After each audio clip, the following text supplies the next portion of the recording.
sur Ignorer. Et c'est parti, M. Robillard. Bienvenue encore une fois. Merci d'être là. Joanne, merci. Merci pour ton accueil chaleureux à chaque fois. Un accueil chaleureux par le sourire, bon, et par l'enthousiasme que tu y mets. C'est beau. Ça fait partie de la vie.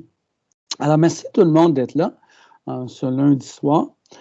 C'est une série de 4 rencontres qu'on avait planifiées, Joanne et moi. Et la première portait beaucoup sur apprendre à vivre. Apprendre à vivre, c'est prendre soin. Hein? Apprendre à vivre avec quelque chose, c'est d'en prendre soin aussi. Alors, apprendre à vivre avec soi, on a eu ça il y a quelques temps, il y a quoi, 1 mois à peu près. Puis, apprendre à vivre avec soi, bien, on a vu que c'est important de se connaître, d'apprendre à vivre avec ses forces et ses faiblesses, d'apprendre à vivre avec son passé, son présent, son futur, d'apprendre à vivre avec ses erreurs et ses réussites, apprendre à vivre avec tout ce qui nous constitue notre histoire, enfin tout ça. Alors, ce n'est pas une tâche nécessairement simple, c'est complexe.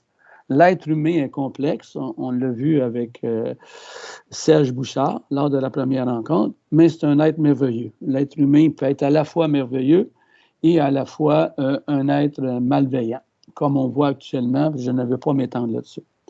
Mais somme toute, l'être humain, avec sa capacité de penser, ben, il peut enrichir les autres, s'enrichir lui-même, puis transmettre du bien, comme plusieurs d'entre vous ici, vous avez fait ça dans votre vie. Et vous le faites encore. Ensuite, on a regardé apprendre à vivre avec les autres lors de notre dernière rencontre il y a 2 semaines. Alors, on a parlé là-dedans de l'empathie, de l'altruisme, de la compassion, de la tolérance. Hein? Ça demande de la tolérance. Apprendre à vivre avec ce que l'autre est, son tempérament, avec son histoire. Hein? Chaque être humain possède son histoire. Et d'ailleurs, si on pouvait un peu plus se centrer sur l'histoire de la personne, eh bien, on s'apercevrait qu'elle a tout un passé et qui explique peut-être son présent. Hein? Le passé explique beaucoup le présent. Avec les enfants, par exemple, je pense à mon amie Hélène, bon, qui tenait compte beaucoup de tout ce que les enfants avaient vécu comme expérience pour pouvoir les aider maintenant à continuer à développer leur cerveau. Hein? Dans le fond, là, ce qu'on vit avec les autres, notre travail, c'est d'aider l'autre à mieux se connaître, d'aider l'autre à évoluer, d'aider l'autre à développer son cerveau supérieur. Le cerveau pensant, le cerveau où il y a beaucoup de fonctions qui nous permettent d'être heureux, par exemple. On avait dit dans les dernières rencontres que dans le lobe préfrontal droit s'activent les neurones lorsqu'on est aux prises avec des adversités, avec des émotions désagréables, perturbatrices comme la peur, la colère, la tristesse, le mécontentement, en fait, tout ça. Et c'est les neurones du lobe préfrontal droit qui s'activent, qui sont c'est un système d'alarme, ça nous alarme. Tandis que les neurones du lobe préfrontal gauche s'activent lorsqu'on se sent bien, lorsqu'on vit des choses agréables, le contentement, le plaisir d'être avec les autres, aimer les autres. Bon, c'est les neurones du lobe préfrontal gauche qui s'activent. Hein? Et que dans la vie, ben, il y a cette interdépendance avec l'autre. Hein? On en a parlé un peu la dernière fois. On est constamment en interdépendance. Puis avec tout. Puis cette interdépendance-là, mais c'est avec les enfants, c'est avec les adultes. Le portable que j'ai, mais je suis très dépendant des personnes qui l'ont fabriqué. Si vous n'étiez pas là ce soir, mais je parlerais tout seul. Alors, et lorsqu'on enseigne, pour les personnes qui enseignent, bien, évidemment, on est en interdépendance avec l'enfant, puis l'enfant il est en interdépendance avec nous. Les grands-parents avec les enfants, avec les petits-enfants, c'est constamment dans l'interdépendance. Hein. Et là-dessus, bien, on avait dit un petit peu, parce que 1h30, c'est très court, mais que ce n'est pas nécessairement et avant tout l'autonomie qu'il faut développer, mais plutôt l'interdépendance. L'interdépendance positive. savoir que je contribue à l'autre, puis l'autre, il contribue à moi. C'est ce que Serge Bouchard nous a dit dans une vidéo qu'on a mis. Hein, s'enrichir mutuellement. Et ensuite, quand on est bien là-dedans, dans l'interdépendance, mais l'autonomie, c'est-à-dire la capacité de faire des choix judicieux pour soi-même, pour les autres, pour la nature, pour l'environnement, mais ça vient. Ça vient. Et d'ailleurs, je dis souvent à mes étudiantes, à mes étudiants, arrêtez d'harceler les enfants puis de leur dire sois autonome. Ils vont l'être s'ils sont en sécurité. Parce que l'interdépendance positive, ça nous amène d'être en sécurité avec les autres, qui est la base de tout. Quand je suis en sécurité, c'est mes neurones du lobe préfrontal gauche qui s'activent. En insécurité, c'est le droit. Ce n'est pas moi qui le dis, c'est Richard Davidson dans ses recherches. Il faut beaucoup revenir sur la recherche. Alors, ce soir, on serait rendu à apprendre à vivre avec la nature. Oui, apprendre à vivre avec ce qui nous fait vivre, c'est la nature. Il y a les autres, mais il y a la nature. Être en interdépendance positive avec la nature. Prendre conscience qu'on vit dans un lieu qui s'appelle la nature, qu'on soit à Montréal, dans une ville ou à l'extérieur, bon, il y a une nature qui est là, qui nous enveloppe. Alors, depuis plusieurs années, je me préoccupe d'apprendre à vivre avec cette nature-là, avec les 4 saisons, par exemple, avec tout ce que la nature nous offre, apprendre à prendre soin de la nature. Et chacun a ce rôle, cette responsabilité-là. Alors, j'ai préparé un petit document que je vais envoyer à Joanne, comme d'habitude, et auquel vous pourriez avoir accès. Dans le document, j'ai mis des vidéos. Oui. Alors, il y a 5-6 vidéos. Joanne, elle m'a dit, ils sont fatigués de l'hiver, fait que leur faire des siestes. Alors, j'ai dit, parfait, on va mettre des vidéos. Comme ça, vous allez pouvoir faire des siestes. Bon, alors, ça va être bien.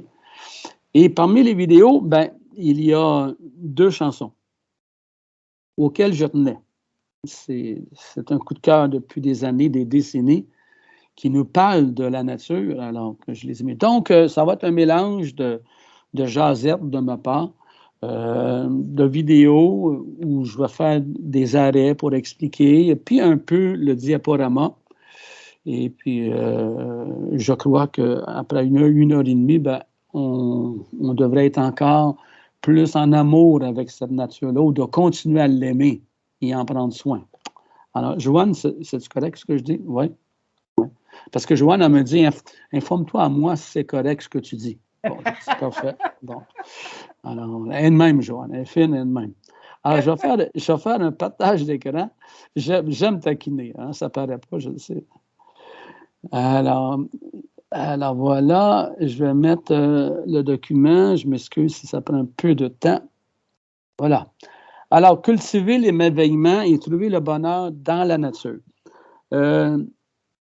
La nature, c'est un lieu où on peut s'émerveiller. Et évidemment, il y a les autres qui nous émerveillent aussi. Hein. Un enfant, par exemple, un adulte. Mais dans la nature, c'est un lieu pour s'émerveiller si on prend le temps. Alors, ce soir, je vais présenter là, quelques petites notions. Nous allons commencer par une chanson. Alors là, vous pouvez vous allonger, faire une sieste, et puis tout simplement porter attention aux images que vous allez avoir dans votre tête en écoutant cette belle chanson.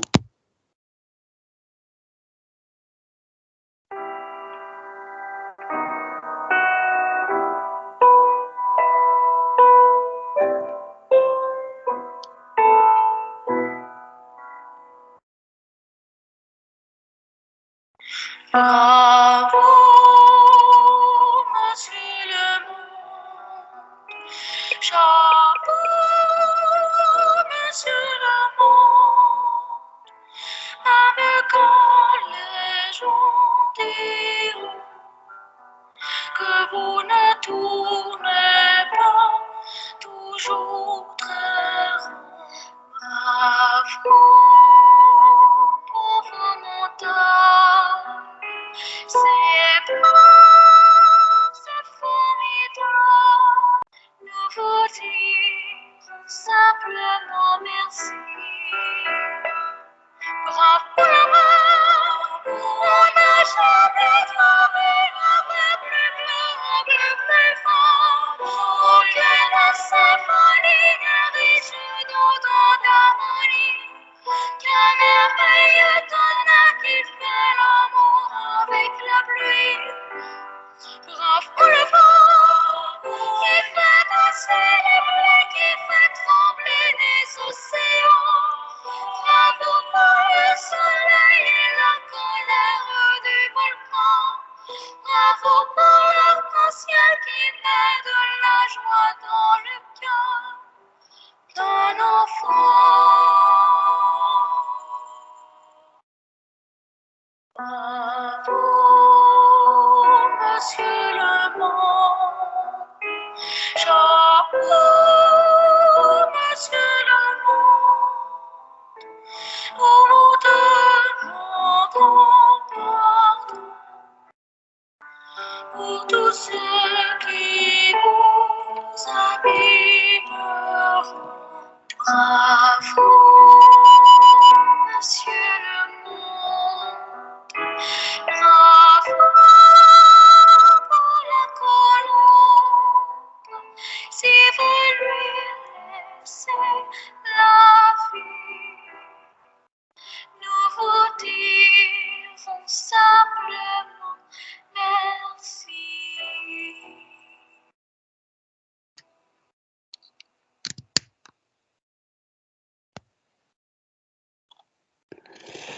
Alors, c'est une très belle chanson. J'en ai des frissons quand je l'écoute. C'était Les Petits Chanteurs de Laval, je crois, sous la direction de Grégory Charles. C'est une très belle chanson. Il y a des belles chansons comme ça qui nous font frissonner, qui nous font émerveiller. Pour apprendre à bien vivre avec la nature, il faut développer ce sentiment d'émerveillement, s'émerveiller à la nature. C'est la base de tout. Alors, voilà, c'est une petite sieste toute douce. Et maintenant, pour continuer, nous allons écouter un homme que j'aime beaucoup écouter, qui est un grand maître, et nous allons écouter Ilios Kotsou.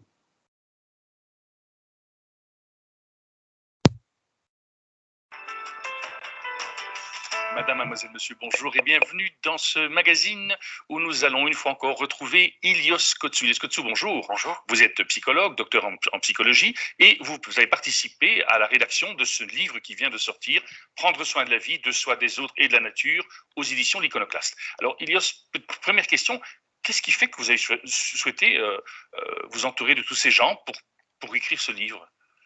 On pourrait dire déjà que le thème, si on pense à ce thème, prendre soin de la vie, c'est pas une nouvelle lubie, mais on pourrait dire que c'est quelque chose qui est vraiment...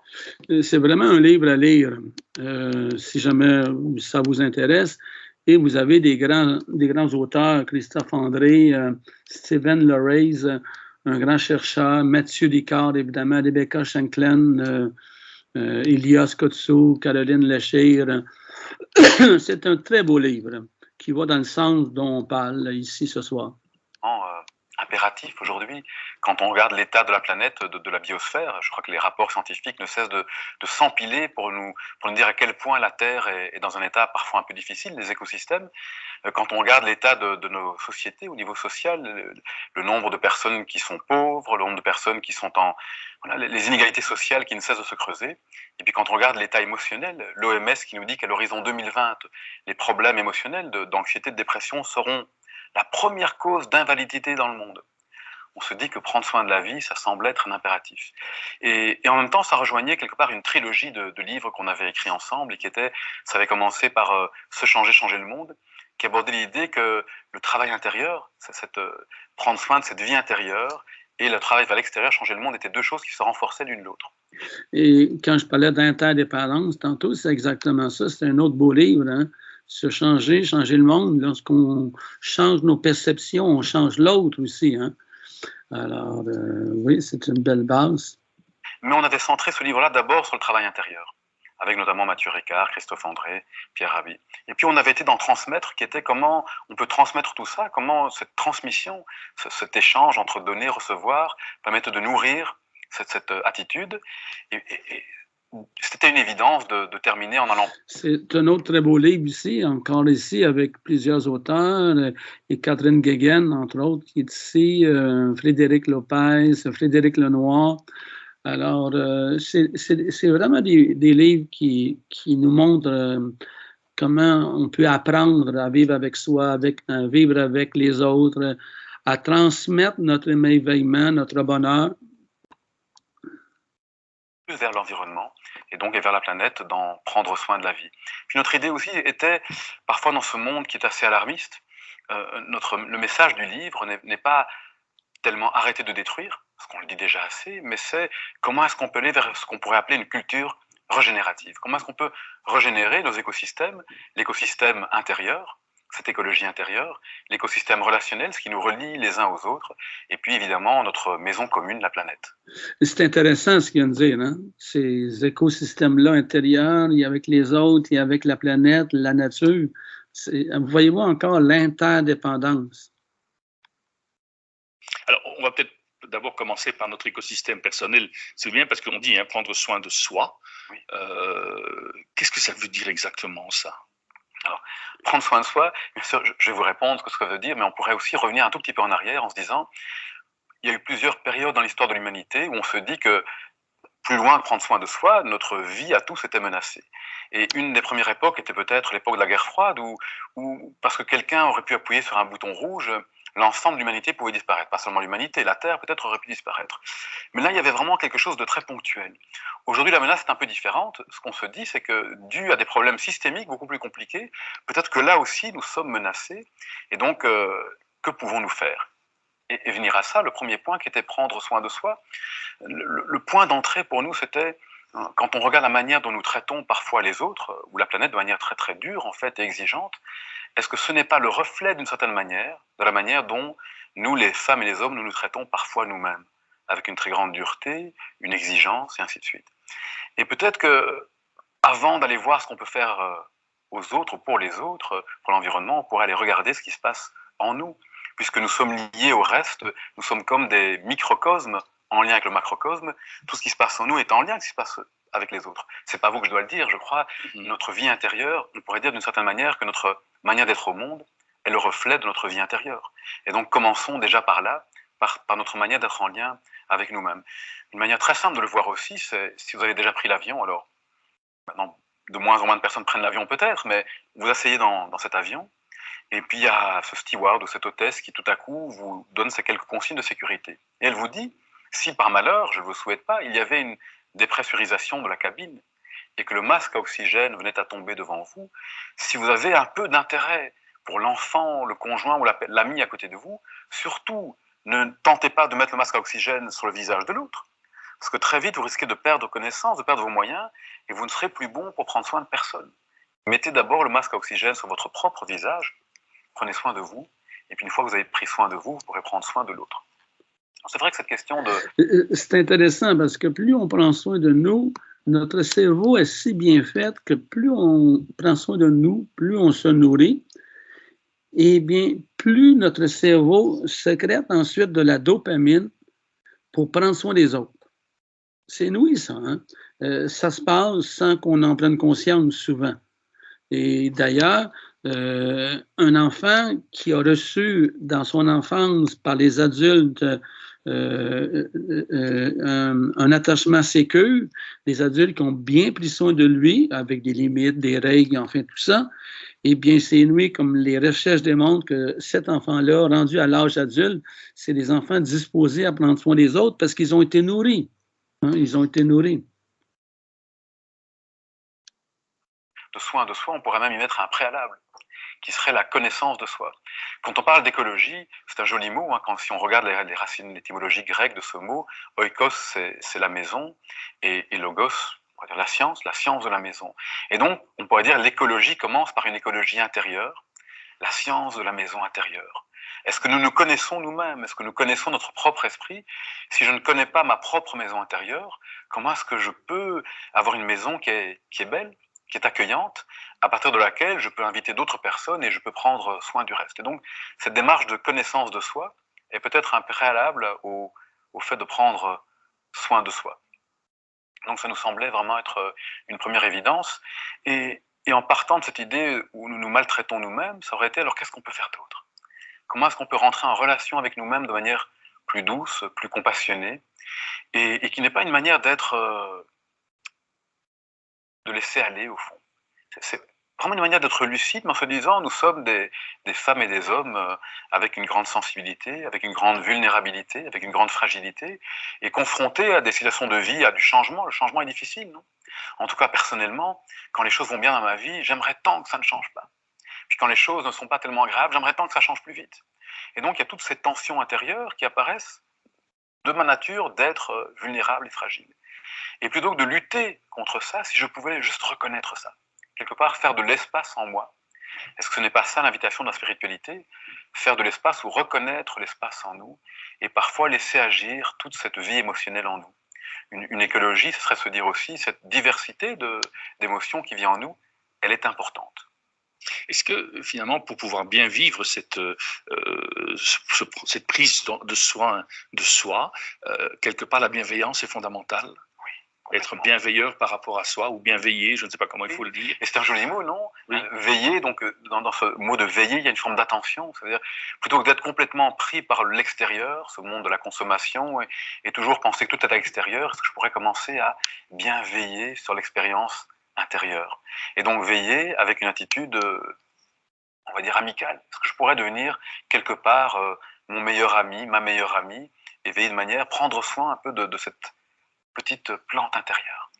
Alors, il n'y a pas un risque là, quand on parle, comme vous dites, voilà, prendre soin de soi, etc., de devenir un peu nombriliste finalement? Est-ce qu'il n'y a pas... Comment faire justement pour à la fois vivre cette bienveillance et cette compassion vis-à-vis de soi-même, sans pour autant devenir nombriliste? C'est quelque chose d'important. En même temps, il y a un aspect pragmatique au fait de prendre soin de soi. Imaginons qu'on soit ambulancière, qu'on arrive sur une situation d'accident. Si on est complètement bouleversé, mais uniquement dépassé par ses émotions, on pourrait arriver là et s'asseoir par terre en disant mais quelle catastrophe, mais quel malheur, que les êtres humains sont déjà ignorants pour se retrouver là-dedans. Ou on pourrait être dans une grande colère en se disant, on pourrait même aller jusqu'à frapper les gens qui sont déjà par terre blessés en disant mais imbécile, vous auriez dû faire attention.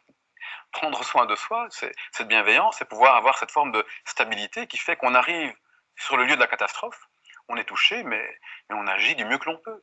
On n'est ni emporté par notre propre détresse, ni complètement fâché sur ce que les autres ont fait qui ne serait pas convenable, mais on agit de manière juste. Alors, le nombrilisme, pour moi, il n'est pas tellement dans le fait de prendre soin de sa vie intérieure, il serait plutôt le fait d'être obsédé par le sens du petit moi en rapport avec les autres. Je ne sais pas si je suis clair en disant ça, mais dans cette idée de moi, par rapport aux autres, à quoi est-ce que je ressemble, où est la place de mon ego, qu'est-ce que les autres pensent de moi, et ainsi de suite. Et quand je suis obsédé par l'image de moi, que je pense être le meilleur ou la meilleure, ou que je pense être la personne qui mérite de moi, c'est toujours le petit moi qui est le centre d'expérience. Et là, je suis bien d'accord, c'est le risque du nombrilisme. Mais il n'est pas entretenu, je pense, par la connaissance de soi. Il est justement entretenu par la méconnaissance de soi. Je suis obsédé par... C'est intéressant ce qu'il dit. Hein.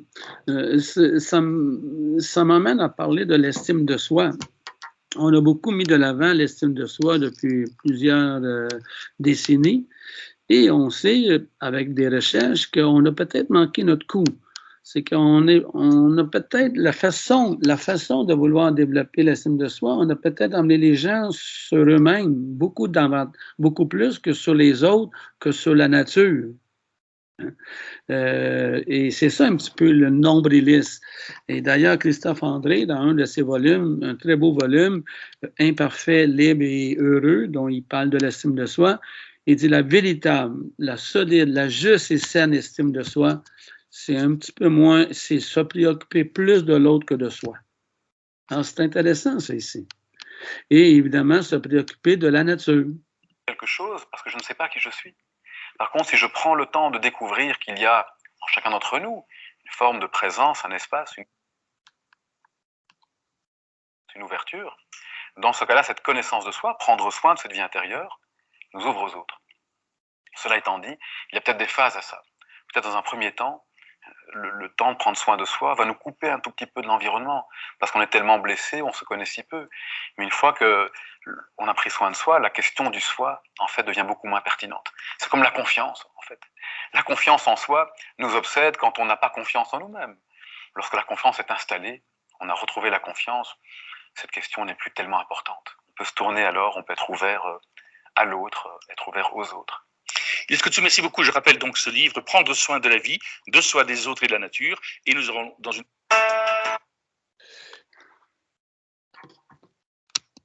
Bien.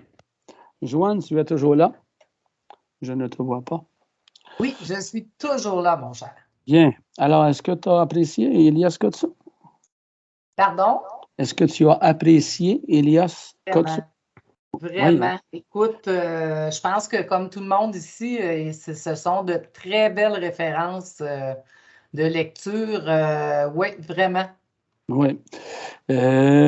Cultiver l'émerveillement pour prendre soin de soi, prendre soin des autres et prendre soin de la nature, particulièrement ce soir. Et comme je disais tantôt, il y a une faculté qu'il faut beaucoup conserver, parce qu'on l'a lorsqu'on est enfant, mais chez les adultes, lorsqu'on vieillit, ça peut s'effriter. Et avec l'âge aussi, si on ne prend pas soin de cette faculté de l'émerveillement, cultiver l'émerveillement. Alors, je vais faire un peu de lecture ici. Toutes les grandes personnes ont d'abord des enfants, mais peu d'entre elles s'en souviennent. Toutes les grandes personnes ont d'abord été des enfants, mais peu d'entre elles s'en souviennent. Et c'est lorsqu'on était enfant qu'on avait cette faculté optimale de s'émerveiller devant le sourire de maman, s'émerveiller devant les choses de la vie, on s'émerveillait. Pour que l'enfant vive sa faculté innée d'émerveillement. C'est une faculté innée. Hein? Quand on parle, là, c'est inné, là, c'est qu'on le veuille ou pas, on arrive au monde avec cette capacité-là qui nous fait apprendre, qui nous fait aimer, qui nous fait explorer le monde. Il a besoin de la compagnie d'au moins un adulte avec qui partager son émerveillement, avec qui redécouvrir la joie, l'intérêt et le mystère du monde où nous vivons. C'est beau, hein? Alors, on va passer à un autre. Et là-dessus, sur l'émerveillement, ben, j'invite les gens, si vous le voulassiez, qui est un nouveau temps de verbe qui vient de Saint-Jean-de-Mata, de vous procurer ce très beau livre, Émerveillement de Mathieu Ricard. Nous allons prendre le temps, d'ailleurs, de l'écouter.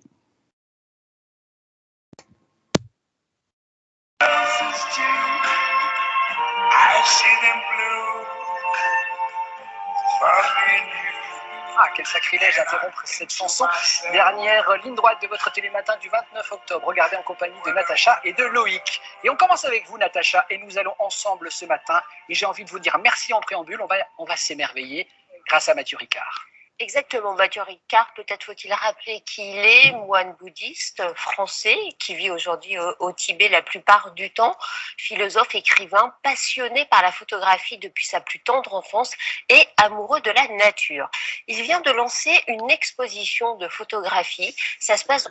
J'aime bien quand elle dit « amoureux de la nature ». Nous avons toutes et tous cette capacité d'aimer la nature, d'être amoureux.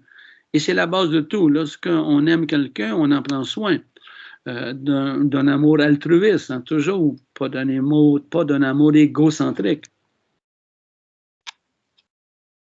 Au Bois de Boulogne, à la fondation Good Planet, sur le thème de l'émerveillement. Alors pourquoi l'émerveillement? Eh bien, si je dois le citer en quelques mots, il dit « Le mot émerveillement a surgi en mon esprit pour exprimer l'état de ravissement que je ressentais en présence de la nature sauvage ». Cette phrase résume tout, elle résume pourquoi il pense qu'en s'émerveillant, on va mieux protéger la nature. Et puis pour terminer dans ses citations, il dit « L'émerveillement devant la nature sauvage à lui tout seul ne réglera évidemment pas la crise écologique, mais il suscitera, je l'espère, la prise de conscience et le respect. » Tout est dit, je vous propose de découvrir cette exposition en compagnie de Mathieu Ricard. Et d'ailleurs, lorsqu'on s'émerveille, si vous avez bien observé, il y a une douceur qui émerge en nous, hein, qui est présente. Hein. Et cette douceur-là nous amène avec cet instinct de prendre soin.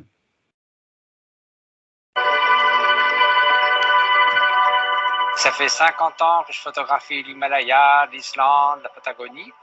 Et je me trouvais un matin sur les hauts plateaux de l'Islande, dans la neige, sur la lave, et je me suis dit pourquoi suis-je là? C'est l'émerveillement. Tout est en danger en Islande, principalement les glaciers, le plus grand glacier d'Europe, qui est menacé d'extinction en 2050. Vu que la question de l'environnement est le grand défi du XXIe siècle, je dis qu'à ma modeste échelle, en tant que photographe et voyageur et contemplatif, je pouvais, au travers des images et de textes, essayer de une goutte d'eau à l'océan de la protection de notre univers si fragile.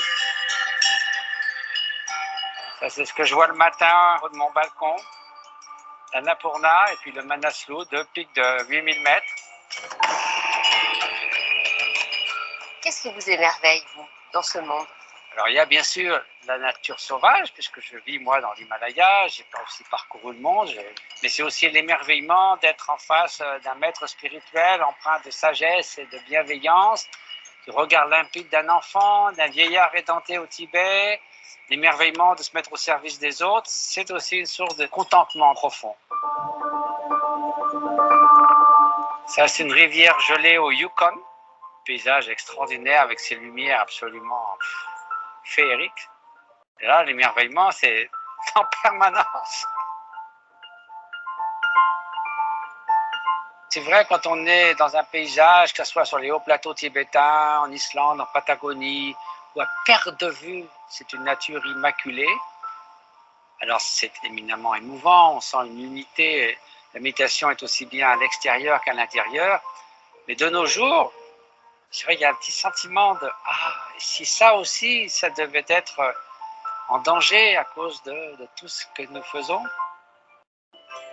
C'est une chute d'eau extraordinaire, la puissance de l'eau en Islande.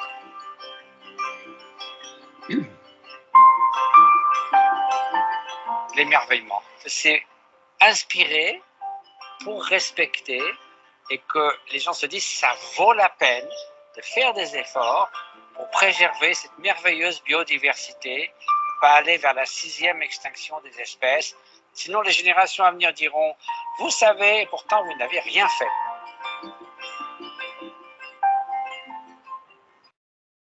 C'est de toute beauté, évidemment, c'est un pléonasme. Pour les gens qui ne pourraient pas venir voir cette exposition, Natacha? Eh bien, écoutez, ces photos-là, plus beaucoup d'autres, sont dans un livre absolument magnifique aux éditions La Martinière, qui s'intitule tout simplement « Émerveillement », puisque c'est en s'émerveillant qu'on va préserver la nature et la planète. Et puisqu'on parle de photographie ce matin, j'avais envie de vous montrer... Bien. Bien. Alors, l'émerveillement, qu'est-ce que ça fait dans notre cerveau? Parce que, étant donné que, comment dire, je suis préoccupé par le cerveau, alors qu'est-ce que ça fait? Mais ça active les neurones du lobe préfrontal gauche. Et d'ailleurs, Mathieu Ricard a été, entre parenthèses, le cobaye de Loraise, qui était le cobaye de Richard Davidson, pour étudier son cerveau. Et c'est dans ces expériences-là qu'on a découvert comment le lobe préfrontal gauche s'activait devant la beauté. Hein, il s'émerveillait devant la beauté d'un enfant, la beauté de soi, la beauté d'être encore en vie à l'âge qu'on a. J'ai 74 ans. Et je prends l'habitude, parce que c'est un travail, s'émerveiller pour l'enfant, hein, il n'y a pas besoin de le travailler. Mais nous, en vieillissant, avec les adversités, avec notre vie, nos expériences, mais l'émerveillement, parfois, ça a été mis dans l'ombre. Donc, c'est un travail. Alors, l'émerveillement peut naître en notre esprit en toutes circonstances et de la manière la plus simple qui soit, en croisant le regard d'un enfant qui vient de naître, en étant témoin d'un acte d'une grande bonté, ou en laissant notre esprit reposer au sein d'une paix intérieure. L'émerveillement devant la nature sauvage, à lui tout seul, ne réglera évidemment pas la crise écologique, mais suscitera, je l'espère, comme elle le dit, la prise de conscience et le respect. Et tout est une question de conscience. Hein. Lorsqu'on s'émerveille, ben, c'est notre conscience qui s'éveille. Hein. C'est notre conscience qui s'éveille devant la beauté. Et on a besoin de beauté. Et d'ailleurs, la beauté, l'émerveillement, c'est une des 24 forces du caractère. En effet, le respect n'engendre, dit pas, le désir de prendre soin de son objet. Ce désir entraîne l'action, et il faut se mettre en action, qui elle-même peut nous emmener vers une harmonie durable entre l'humain et l'environnement. Et on voit encore ici l'interdépendance, dont il fait partie par le jeu de l'interdépendance de toutes choses. C'est beau. Alors, s'émerveiller est une grâce. S'émerveiller est une grâce, oui, cela, parce qu'il y a quelque chose qui me cache, alors je vais le descendre vers le bas, merci. Cela qu'il faut le dire et transmettre aux enfants. S'intéresser aux besoins fondamentaux de l'humain n'est pas une priorité de nos manières de société. C'est vrai, actuellement. La meilleure façon de faire naître la soif naturelle de grandir, de découvrir et d'apprendre, c'est en laissant les enfants s'ennuyer et s'émerveiller dans des temps mous, mais entre de bonnes mains qui sont nous. Hein? S'ennuyer, c'est aussi une attitude qui peut nous emmener à s'émerveiller. Ce sont les sens, les émotions et les mouvements qui donnent les assises de la confiance en soi et du partage avec l'autre, et par-delà des forces vives de motivation, de sens moral, de jugement et de compassion à l'enfant qui pousse. En grandissant les yeux grands ouverts, ils consolideront leur identité et trouveront par eux-mêmes un sens, par sens, un sens à leur vie. Alors, c'est une faculté, s'émerveiller. Hein? C'est un privilège que nous avons, hein, de s'émerveiller. Et les enfants, ils l'ont, et nous, les grands-parents,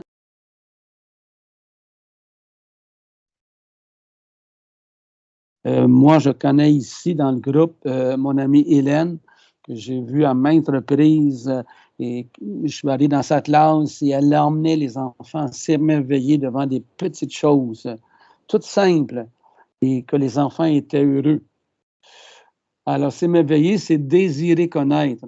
Voir les choses avec un regard nouveau nous permet de nous émerveiller de leur existence même, de désirer les connaître à nouveau, comme si c'était pour la première fois. Puis, il y a tout un principe ici dont j'aimerais parler et que je pratique de plus en plus.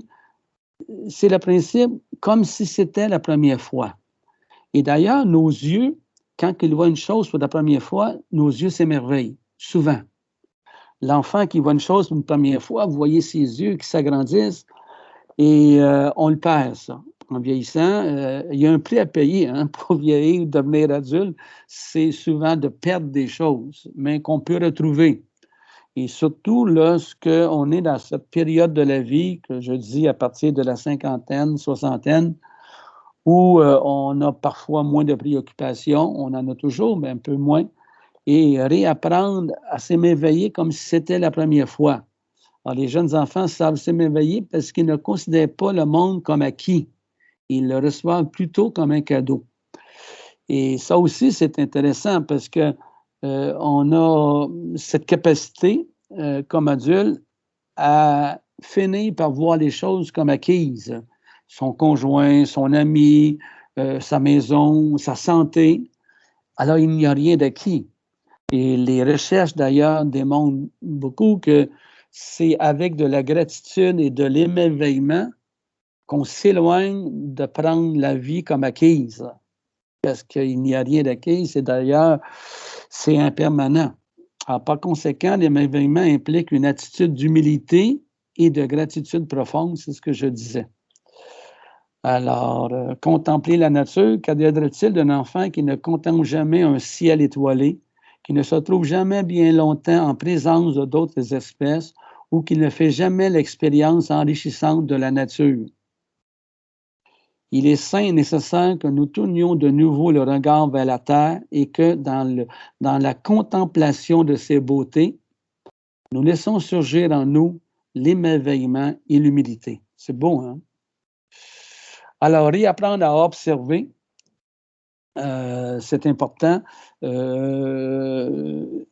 Parfois, on va vite et on n'observe pas. Hein. On va voir quelque chose, mais prendre le temps d'observer, prendre le temps de s'imprégner de ce qui est là. Et d'ailleurs, c'est le grand chercheur Hansen qui, dans son livre « Le cerveau du bonheur », mentionne ceci. C'est lorsqu'on observe avec attention quelque chose et qu'on prend le temps de s'imprégner de cette chose-là, que ce soit un ciel, un lac, un oiseau. Ma femme et moi, on est des adeptes des oiseaux. Alors, il y a beaucoup d'oiseaux chez nous. Et on s'arrête, puis on regarde une petite mésange à poitrine rousse, qui est l'oiseau préféré de ma femme. Et puis, à chaque fois, elle la trouve belle. Donc, elle s'arrête, hein, il faut s'arrêter, puis elle observe avec attention la beauté de l'oiseau. Alors, réapprendre à observer avec son cœur, avec tout son être et s'imprégner, parce que lorsqu'on s'imprègne de quelque chose de beau, on renforce des connexions des neurones du lobe préfrontal gauche. Alors, comment étouffer l'émerveillement? Alors, les enfants dont on a étouffé l'émerveillement sont voués à devenir des ados ou des adultes qui manquent de motivation, dont on a étouffé le désir d'apprendre. Vous savez, on parle beaucoup dans notre société de la réussite. Ah oui, la réussite, la réussite. Mais à force de parler de la réussite, peut-être qu'on ne prend pas le temps de bien apprendre. Peut-être qu'on ne prend pas le temps de s'émerveiller aux apprentissages. Hein? Et d'ailleurs, en neurosciences cognitives, on parle beaucoup plus de qualité d'apprentissage et d'un enseignement efficace, et on parle très, très peu de la réussite. Elle va venir. Le manque de gratitude, parce qu'ils croient que tout leur est dû, se jettent en corps et âme à la recherche de sensations fortes parce qu'ils sont accoutumés à une saturation sensorielle. Ils sont aveugles à la beauté du monde parce qu'ils ont perdu tout sens du mystère et préfèrent tout réduire à des choses qu'ils peuvent comprendre rationnellement. Puis je m'excuse, mais il y a tellement de belles choses qu'on ne peut pas le comprendre rationnellement. On va le comprendre avec ses sens, avec son ressenti. Ils sont cyniques, ce qui est contraire à l'émerveillement et les amène à ressentir du dédain pour tout.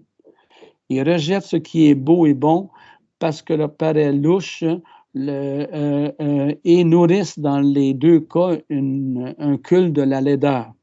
Hein, c'est pas rien, ça. On va passer à l'autre. Alors, comment cultiver l'émerveillement? Eh bien, ainsi, les enfants chez qui on aura laissé l'émerveillement s'épanouir, comme une fleur d'ailleurs, hein? Ils seront à l'adolescence des individus remplis de gratitude parce qu'ils ne croiront pas que tout leur est dû. Et ça, ici, là, c'est dans notre société là, industrialisée. Hein? Tout m'est dû. C'est ce qu'on appelle le nombrilisme. Capables de réflexion et d'introspection parce qu'ils auront une vie intérieure riche, habiles à reconnaître ce qui a une valeur supérieure sans que ça provoque chez eux de l'envie ou de l'avarice. Mais oui, la beauté de la nature, c'est une valeur supérieure. D'ailleurs, un jour, on ne sera pas là, sur Terre, parce qu'on doit partir, mais la nature va continuer. La beauté de la nature va continuer pour les autres, pour nos petits-enfants, capables d'apprécier la beauté.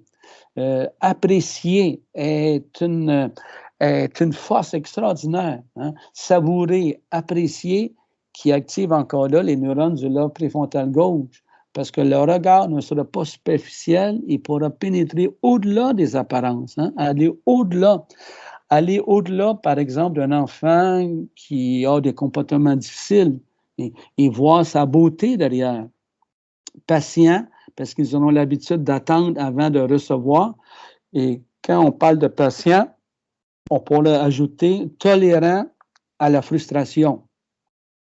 Oui, capable de remettre un désir à plus tard, qui ne réduiront pas la vie à une succession d'expériences ou de faits banals et la verront plutôt comme une aventure, à la recherche du bien et du vrai, à la découverte de la réalité, à la rencontre du beau, de la beauté. Ils feront leur choix en fonction de leur valeur intrinsèque des choses, calme et tranquille, parce que leurs sens n'auront pas été gavés ni éteints. Cultiver l'émerveillement pour qui chaque jour vécu aura un sens et donner du sens à ce qu'on fait, donner du sens à notre âge, hein, sans qu'il soit nécessaire de chercher de nouvelles sensations qui agiront par conviction parce que leur motivation n'aura pas sa source dans des personnes ou des circonstances extérieures à eux.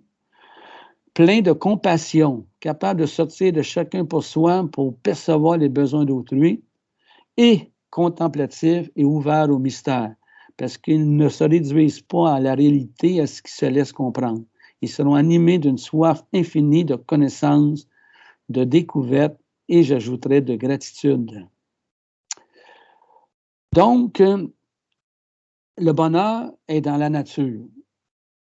Et ça, c'est très beau, ça, puis je vais vous présenter le titre d'un livre tantôt. La nature, à chaque instant, s'occupe de votre bien-être et n'a pas d'autre fin. Ne lui résistez pas. C'est Henri David Thoreau qui dit ça.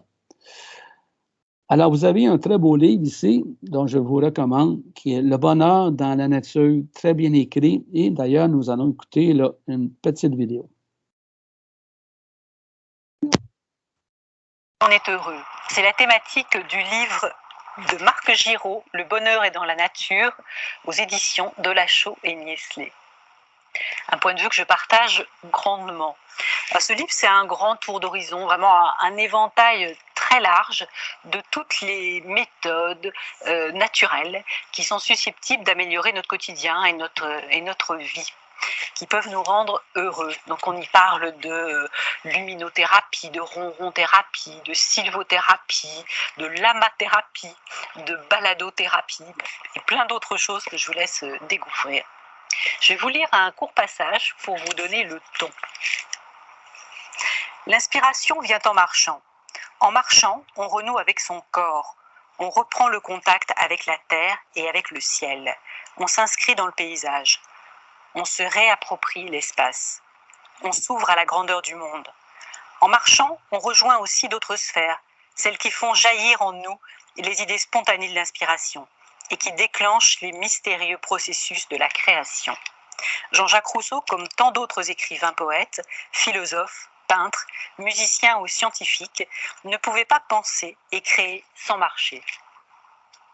En marchant, on avance aussi intérieurement. De la même manière que le rythme répétitif d'une musique peut provoquer une transe, la cadence régulière de la marche, alliée à une saine fatigue, nous conduit petit à petit vers un autre état. Nous ne sommes plus qu'un corps anonyme qui chemine hors du temps. Un réceptacle de pensées libres et fructueuses, une jonction entre l'intime et l'universel. Certains bouddhistes méditent en marchant. En marchant, des scientifiques trouvent des solutions à leurs problèmes. La marche est physique et métaphysique.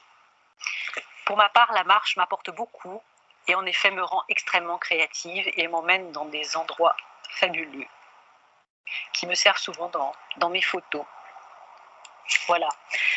Croquer la nature, croquer la vie, c'est ce que nous suggère le livre de Marc Giraud, Le bonheur est dans la nature. Je vous souhaite une superbe lecture. À très vite.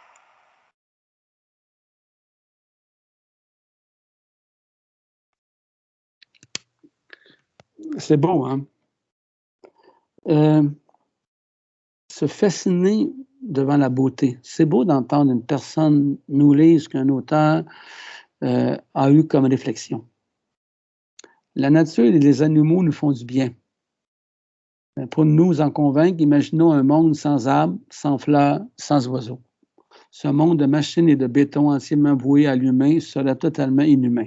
Heureusement, nous n'en sommes pas là, mais déjà, un syndrome de manque de nature a été identifié chez nombre de contemporains. En effet, nous éloigner de la nature nous éloigne également de nous-mêmes. nous en rapprocher, nous réconcilier avec le bonheur de vivre.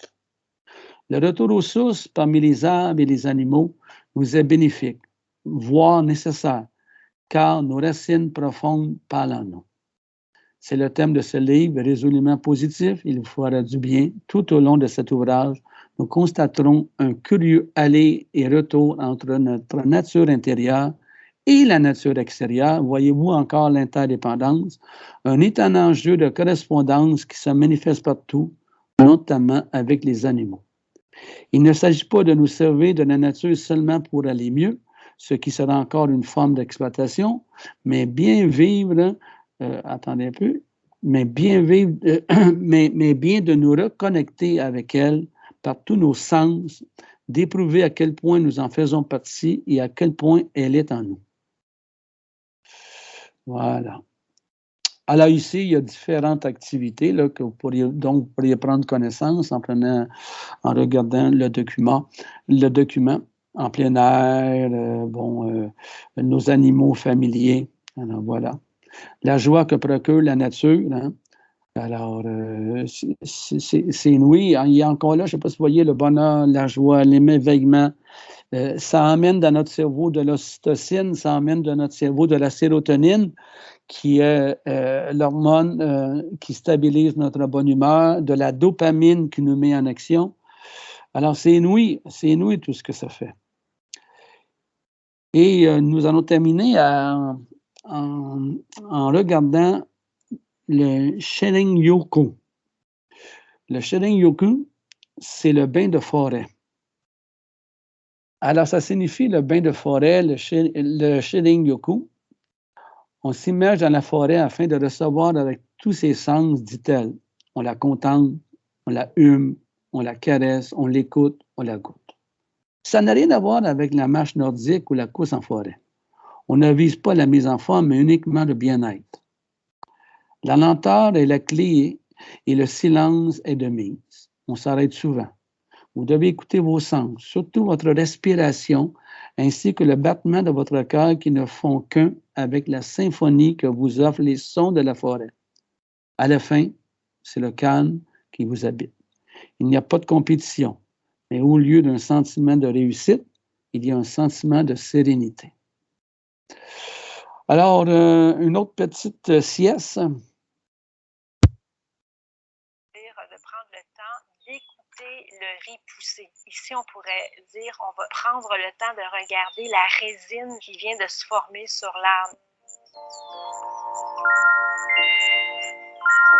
On le sait, la pandémie, ça n'a pas été facile mentalement pour personne, mais heureusement, il y a des techniques qui existent comme le Shinrin-yoku, qui est une technique de thérapie par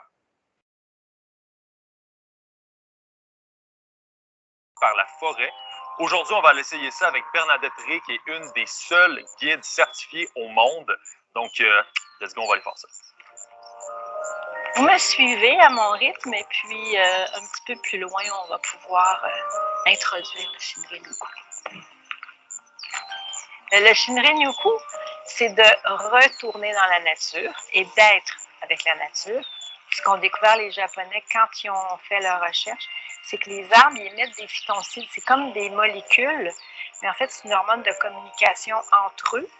Donc, en respirant les phytoncides, ça nous permet de refaire notre système immunitaire.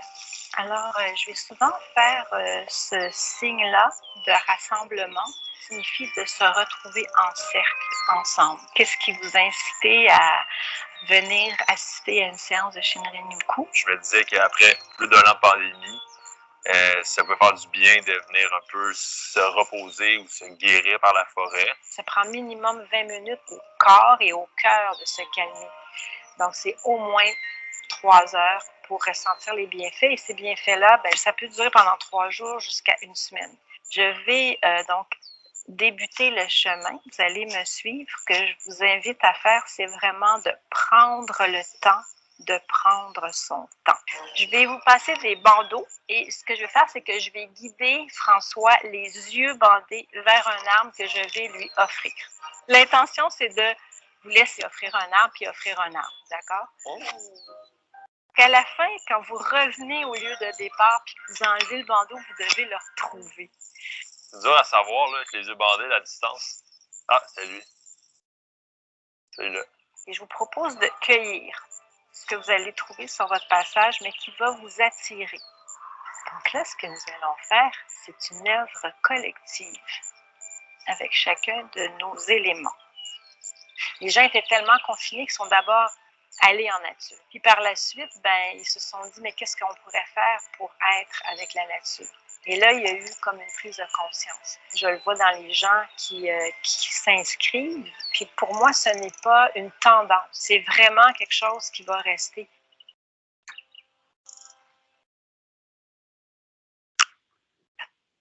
Bien. Et en parlant de nature, on ne peut pas terminer sans parler des arbres. La beauté des arbres.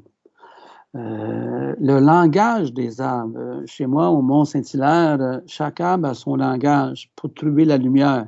Et parfois, la branche va dévier, puis elle va revenir dans un autre sens, dans un autre axe. Alors, c'est vraiment très beau et je vous invite, le livre de Boucard Diouf, Rendez à ses âmes ce qui appartient à ses arbres. Et un autre beau livre, La vie secrète des arbres. Donc, je vous invite à lire. Alors voilà, ça fait un petit peu le tour de ce dont je voulais parler avant qu'on puisse se rassembler ensemble puis peut-être échanger. Mais nous allons terminer par une deuxième chanson. Alors, je vous invite une très...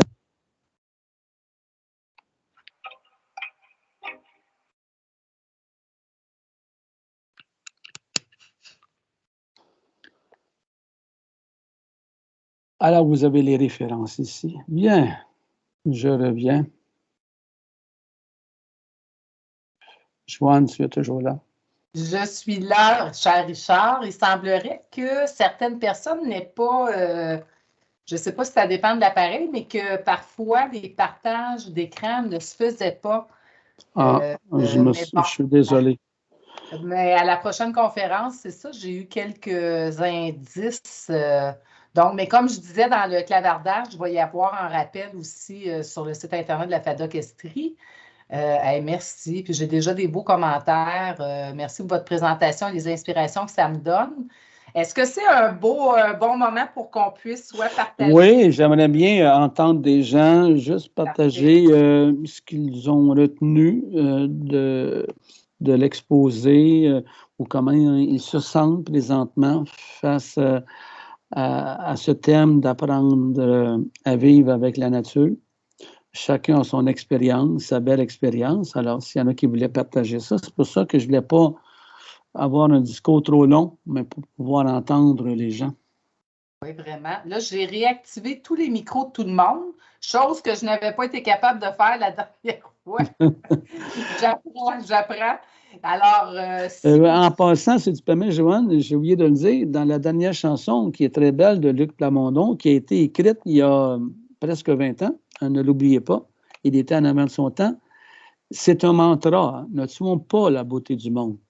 Puis elle le répète à plusieurs fois, et un mantra, c'est ça, hein, c'est une phrase, quelques mots qu'on répète pour justement activer notre cerveau.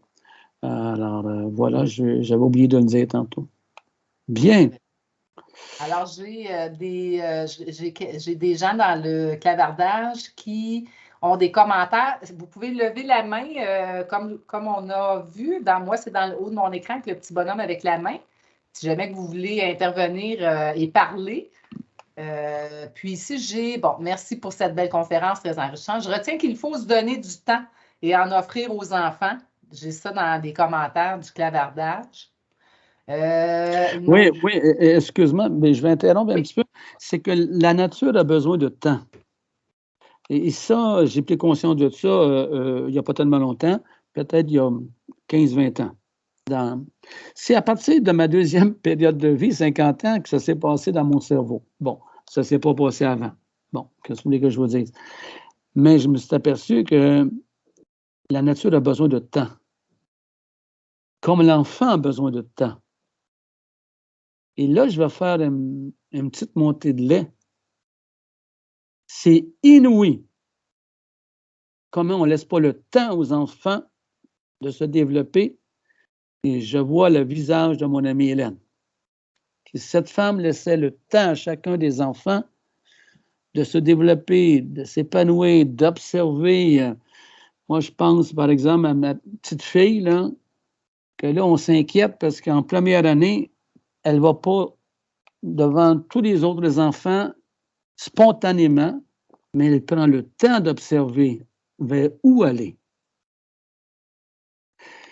Et ça m'énerve de voir les étiquettes qu'on met sur les enfants quand le cerveau a besoin de temps pour se développer.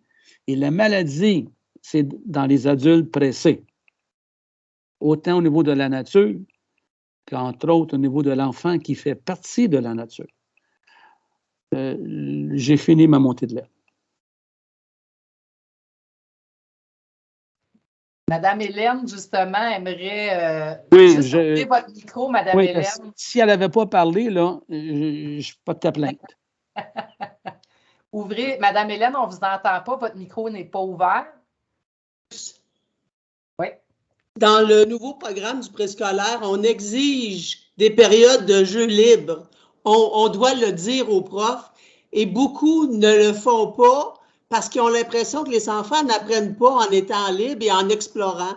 Alors, c'est d'une grande tristesse. Ils veulent tellement que les enfants sachent les lettres, sachent compter, sachent plein de choses pour être prêts en première année.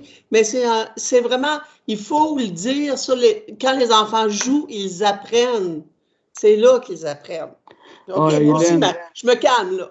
Non, mais c'est la passion d'Hélène. Le jeu et la nature sont les éléments accélérés d'apprentissage. Oui. Puis je pousserais même plus loin. C'est des gens pour avoir plus de connaissances, les arts. La nature, le jeu, les arts, ça sollicite l'ensemble du cerveau. Et quand tu apprends à lire, ben, c'est juste une partie. Puis deuxièmement, moi, je n'ai pas eu la possibilité, comme les enfants de maintenant, à être poussés à lire, mais je suis un bon lecteur. Ça a pris le temps. Mais je suis un bon lecteur. J'aime lire. Et ma question, moi, c'est que si on ne laisse pas les enfants jouer, et aller dehors, j'ai une de mes bonnes amies, Brigitte, à la maternelle, comme Hélène, c'est d'emmener les enfants dehors, aller goûter l'air. Eh bien, c'est parce que les adultes ont cessé de s'émerveiller et de prendre le temps. Maintenant, ça revient parce que moi aussi, j'avais cessé. Moi aussi, j'avais cessé, je ne fais pas de morale. Mais il faut en parler pour se réveiller un petit peu.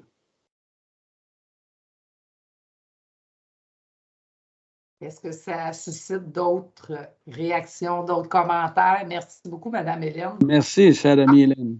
J'ai une autre. Ah, les mains se lèvent. Attendez, mon cher Richard. Alors, oui, j'ai Mme Marie-Claude. Vous pouvez activer votre micro, Mme Marie-Claude? Oui. Ben, c'est intéressant, en fait, ce que vous racontez. J'ai ma fille, moi, qui est une nouvelle enseignante, là, elle vient de terminer son bac, puis elle a une classe de maternelle 4 ans. Puis elle me dit, maman, je suis quasiment découragée, les jeunes enfants, puis c'est des enfants qui ont des plus grands besoins. Elle dit, on dirait qu'ils ont régressé. Il y en a qui savaient les couleurs, puis là, ils ne savent plus. Puis en tout cas, depuis qu'ils sont venus de Noël, ils ont tous perdu leur rythme.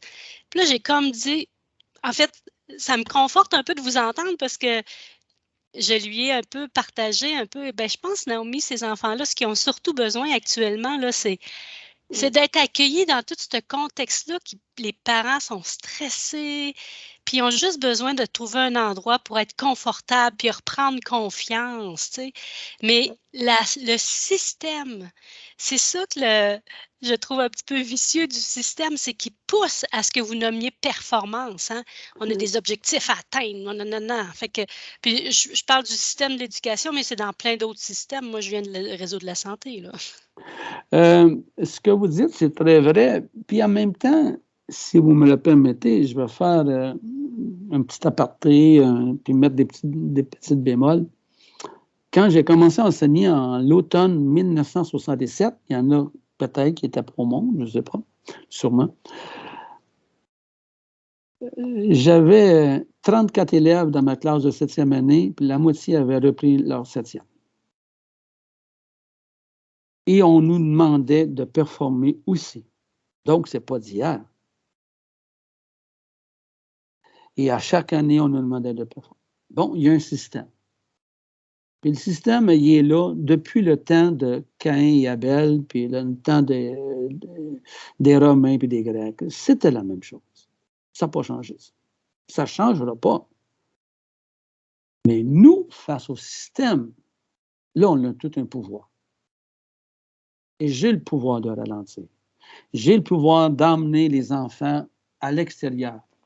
J'ai le pouvoir de raconter une histoire avec les enfants à côté de moi, puis j'ai enseigné à la maternelle 1 an, en 75-76. Puis les petits gars aimaient ça, puis là, j'ai brassé un peu. J'ai le pouvoir. Et ça, c'est très clair pour moi. Puis le système, il y en aura tout le temps. Alors, et même en psychologie positive, on dit qu'heureusement, le système est là, parce que nous, ça nous force à utiliser nos forces pour justement vivre d'une façon la plus juste et saine possible dans ce système-là.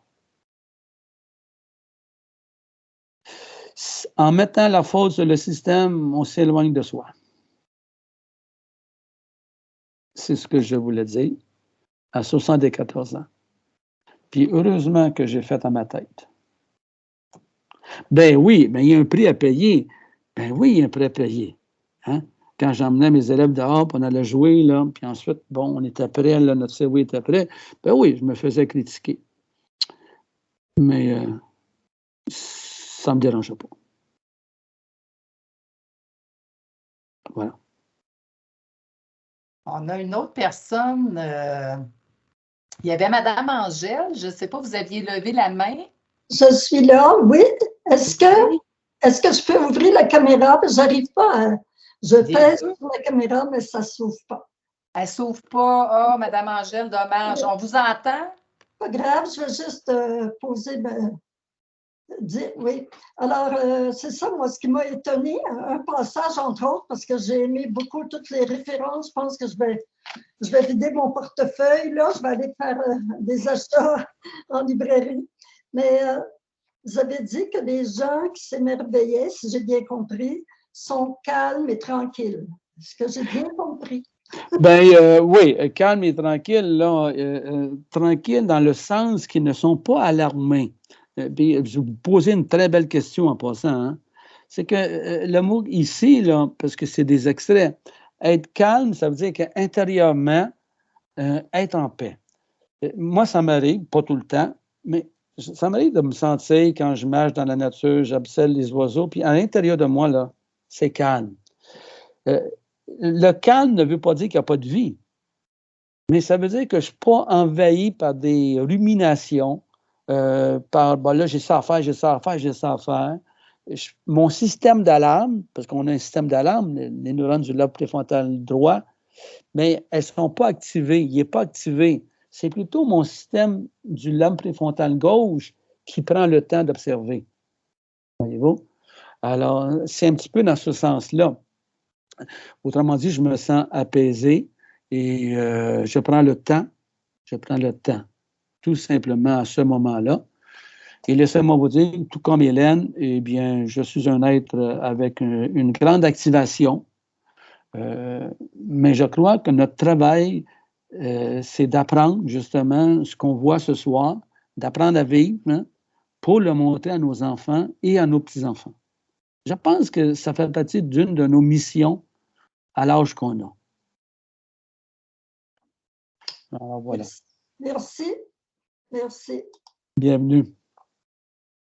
Richard, on a une personne qui, dans le clavardage, qui dit, et rappelez-moi pourquoi ce sont mes enfants qui sont privilégiés de m'avoir et non moi qui suis privilégié de les avoir. Merci.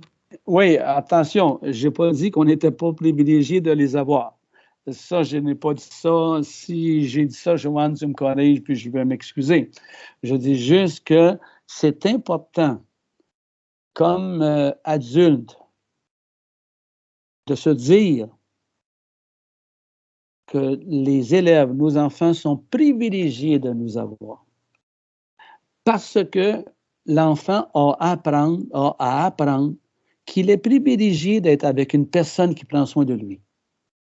C'est un privilège. Un privilège, c'est ressenti. La chance, c'est des mathématiques, des statistiques, des probabilités. Et moi, je déplore beaucoup qu'on n'enseigne pas ça aux enfants. Et d'ailleurs, quand j'étais directeur d'école ou même quand je vais dans des écoles, observer des enfants, faire de l'animation, je leur dis, vous êtes privilégiés d'avoir une madame ici, là, Madame Hélène, par exemple. Vous êtes privilégiés. Elle prend soin de vous. C'est une alpha.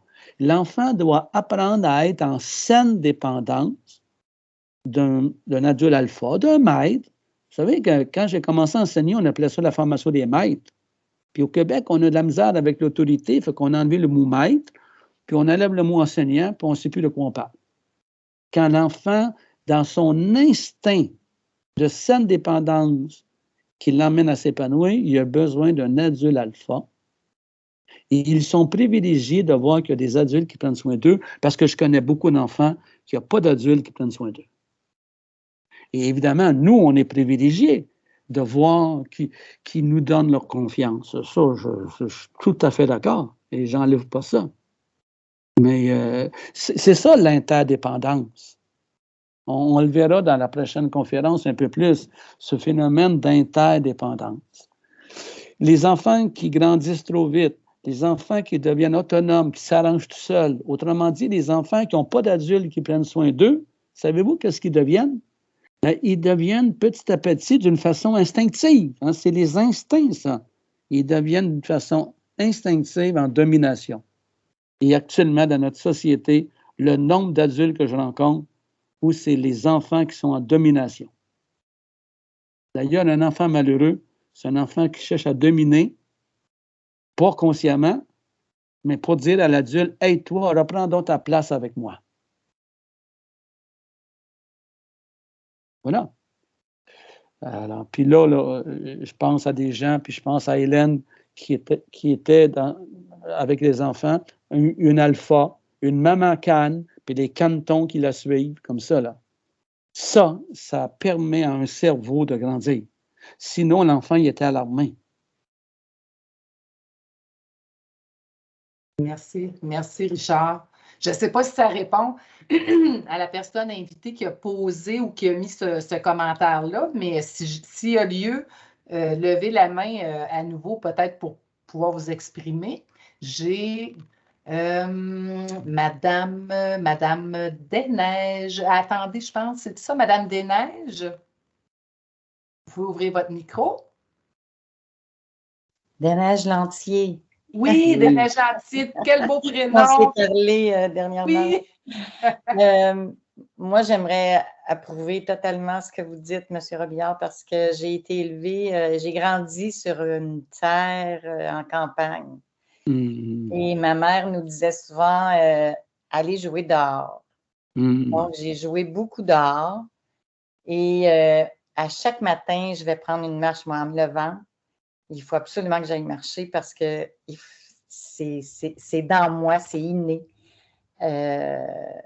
Et j'ai un fils à qui j'envoyais jouer dehors parce que il aimait beaucoup jouer aussi. Donc, il a appris à aller jouer dehors. Alors, je veux vous remercier parce que la conférence, j'ai trouvé ça vraiment très intéressant. Et, oui, la nature, c'est très, très... je ne sais pas comment exprimer ça, mais moi, j'entends les cardinals le matin en allant marcher ces temps-ci. C'est incroyable. Oui, très bien. Surtout le matin. Vous savez que les cardinaux, c'est les premiers oiseaux, les premiers oiseaux, je suis fatigué, à venir au mangeoir. Et ce sont les derniers à venir au mangeoir. Ah? Oui, puis ma femme est une experte là-dedans. Elle vient de Saint-Jean-de-Mata, c'est une femme comme vous. Ah. Alors, et puis on les voit le matin très tôt à l'aube, là. C'est les cardinaux qui sont là. C'est des oiseaux un peu plus comment dirais-je, qui n'ont pas besoin d'avoir beaucoup d'oiseaux autour d'eux. Alors, ça fait qu'ils viennent le matin, ensuite, quand il n'y a pas d'oiseaux, ils reviennent, puis le soir, ce sont les derniers à venir. Hein, c'est très juste. Et puis oui, aller jouer. Le jeu est un moyen accéléré d'apprentissage. C'est drôle en passant, hein? On ne parle plus d'apprentissage. Hein? Je ne sais pas si vous avez remarqué. L'apprentissage, c'est dans la nature. L'apprentissage, c'est le jeu. Un des problèmes, c'est que les adultes ne savent pas accompagner l'enfant dans le jeu. Alors, il joue, là, il a fini de jouer, on va passer. Non, il faut sortir de son rationnel, puis les suivre dans le jeu. Hein? Leur demander de nous expliquer leur jeu, puis de leur poser une question qui va activer leur lobe frontal, hein, comme font beaucoup d'enseignantes. Très juste, c'est inouï, ça. C'est un moyen accéléré d'apprentissage, le jeu, mais l'adulte joue de moins en moins. Alors, n'ayant pas développé ou activé des neurones de jeu, eh bien, c'est difficile de jouer avec les enfants. Hein, puis ça m'attriste de voir qu'il y a des adultes qui ne jouent plus beaucoup avec les enfants. Quand l'enfant a besoin de jouer avec les adultes. Se tirailler, par exemple, moi, je trouve ça déplorable dans des écoles. Les enfants ne se tiraillent plus. Les garçons comme les filles, quand j'enseignais des fois, là, les élèves mettaient leurs mains sur mes biceps, là, le peu de biceps que j'avais, puis on se poussait. Puis attention, pas pour se faire mal, pour que l'autre trouve sa force. Mais laissez-moi vous dire que j'avais des petites filles qui aimaient ça. Puis être avec un petit corps, puis trouver des forces. Tu n'es pas là pour blesser l'autre. Tu es là pour aider l'autre à trouver sa force. Puis c'est pas le tiraillage. C'est inouï, ça. Les petits chiots, les petits chatons, ils se tiraillent. Ils jouent. C'est vrai ce que vous dites, parce que moi, j'avais 2 frères qui se tiraillaient tout le temps. Mais ils se faisaient pas mal. Ils se tiraillaient puis ils s'amusaient. Oui, puis chacun trouve sa force, puis peut-être, enfin j'espère, mais qu'ils vont bien ensemble, puis qu'ils sont heureux. Qu'ils sont heureux, bien sûr. Alors voilà, c'est tout ça, la nature, dans son sens large, hein, la nature. Alors, apprendre à vivre avec le jeu, apprendre à vivre avec la nature, ça devrait être une très belle préoccupation, puis d'en prendre soin. Alors, en espérant que ces petits propos se partagent, parce que c'est des partages, hein, on partage tout simplement, que vous puissiez en faire ce que vous voulez, vous puissiez en faire ce que vous voulez, puis de continuer à transmettre. J'ai bien aimé vous présenter les différentes vidéos parce que c'est de la connaissance. Et d'ailleurs, je déplore beaucoup dans des écoles qu'on ne leur parle pas des auteurs, des chercheurs, des maîtres, comme Serge Bouchard, notre regretté, parce qu'ils ont des choses à dire. Ils ont des choses à dire. Comme Hélène, là, elle va commencer une tournée provinciale, puis elle va aller faire des conférences. Elle a des choses à dire. Là, oui, elle m'a envoyé un texto pour que je puisse vous le dire. Et d'ailleurs, à la FADOC, là, il faudrait qu'elle fasse des conférences. Là. Oui. Joanne, je voulais t'en parler. On a des choses à dire. On doit prendre sa parole. Hein? On doit prendre sa parole. Et d'ailleurs, là-dessus, je vais me permettre, il me reste peut-être 2-3 petites minutes, je vais me permettre de vous lire ceci. Je vais vous lire ceci, ça ne sera pas long. Voilà. Écoutez bien. Au collège et à l'université, j'ai développé une peur maladive de parler en public. Je bégayais, je suais, je devenais étourdi. Bref, l'obligation de faire un exposé me rendait malade. Serge Bouchard qui parle. Mais j'ai si bien vaincu cette peur que depuis ce degré 0, où je me faisais pitié à moi-même parce que je paralysais à l'idée de parler devant le monde, je n'ai jamais arrêté de parler devant des publics. Il faut croire que la vie ne sait faire que cela, nous forcer à envisager nos peurs car l'humain est, sur le fond, un être peureux, un fuyard, la proie de ces archétypes de frayeur auxquels il peut vaincre. Serge Bouchard. Puis s'il y a un homme au Québec qui a pris sa parole, c'est bien lui. Puis il a dénoncé des choses. Alors, quand je disais ça, je me disais, puis moi, c'était à moi, ça, étant jeune, moi aussi. Je bégayais, je suais, je tremblais. Merci, Joanne, ton accueil toujours chaleureux. Merci, ma chère amie Hélène, d'avoir été là. Merci tout le monde d'avoir été là. Merci, merci à vous deux. Merci beaucoup. Vraiment. À la prochaine. Plein de beaux commentaires encore. Merci. Continuez de bien, de veiller sur nous, sur les autres. Merci à Joanne. Merci tout le monde. Oui, merci Joanne aussi. Oui. Merci, très apprécié. Gardez son cœur d'enfant et son émerveillement. Merci de nous avoir rappelé aussi l'importance de la nature et de son impact sur notre comportement.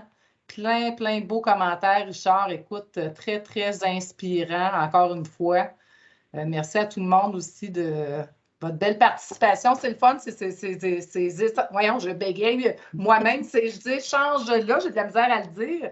Vraiment très inspirant. Moi, en tout cas, je quitte toujours tes conférences remplies de belles et bonnes choses. Je vois des signes de tête. Écoute, Richard, nous, on va se revoir pour une dernière fois dans 2 semaines. Je veux le rappeler aux gens de vous inscrire aussi par le biais du site de la FADOC Région Estrie.